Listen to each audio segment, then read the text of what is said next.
আয় আল্লাহ, কোরআন খতম করা হয়েছে, দেশমাতা বেগম খালেদা জিয়ার 82তম জন্মদিন। উনি আমাদের মধ্যে নাই। উনি বাংলাদেশের জন্য অক্লান্ত পরিশ্রম করেছেন, জেল খেটেছেন। ওনার সারাটা জীবন গণতন্ত্রের জন্য সংগ্রাম করেছেন। আল্লাহ ওনাকে তুমি কবুল আর মঞ্জুর করো।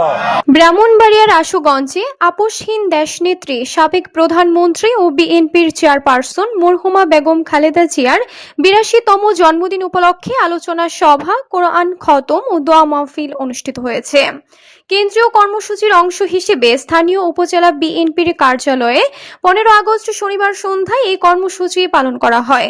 আশুগঞ্জ উপজেলা বিএনপির ও অঙ্গ সহযোগী সংগঠনের উদ্যোগে এই আয়োজন সম্পন্ন হয়। অনুষ্ঠানে সভাপতিত্ব করেন উপজেলা বিএনপির সভাপতি আলহাজ শাহজাহান সিরাজ।